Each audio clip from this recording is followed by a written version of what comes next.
On this very busy day, we have still more breaking news from Washington. President Trump is offering buyouts to all federal workers now who don't want to return to the office. Employees who take the buyout would need to resign by February 6th, and they will be paid through September 30th.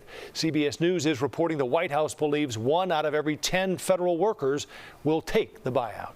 Immigration and Customs Enforcement continue making arrests in the Chicago area. And now, for the first time, we're hearing from top CPD brass about what they know about enforcement action. Our Sabrina Franza live outside City Hall with an update for us tonight. Sabrina? Joe, Erica, no one we have asked has been able to give us an exact number of how many people have been arrested by Immigration and Customs Enforcement here in the city of Chicago. We are now first hearing from CPD Superintendent Larry Snelling about how many people he suspects have been taken into custody, and he reiterated that Chicago police is not assisting ICE, but they are communicating. There is direct communication. It would be irresponsible of me as the leader of the police department in the city of Chicago not to have some type of communication with these federal agencies to know when they're coming to our city.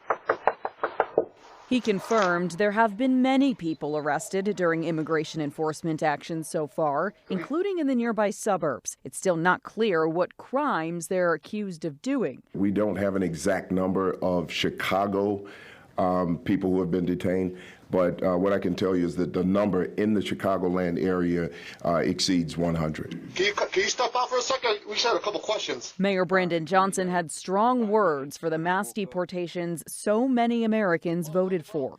That's what terror does. It works to disrupt the way of life. We literally have acts of terror that are being promulgated from the federal government.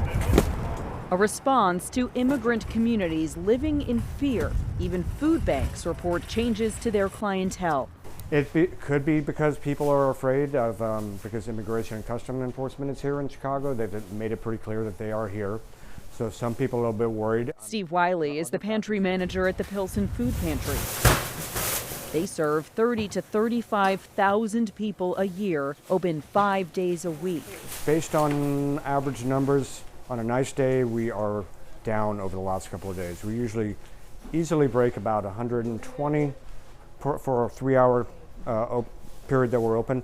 And yesterday was 97. Today looks like it'll be roughly the same. He vows that no matter how many agents are out on the streets, their doors will remain open.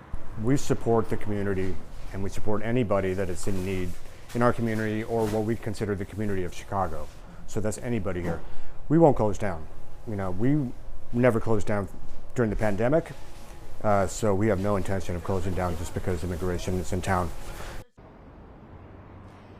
ICE has reported around 1,000 arrests every day for the last 3 days nationwide. Meanwhile, President Trump's border czar, Tom Homan, said in an interview that it has been particularly difficult here in our city for ICE to make arrests. He says because those in Chicago are well educated on their rights. We're live outside City Hall. Sabrina Franza, CBS News, Chicago. Thank you, Sabrina.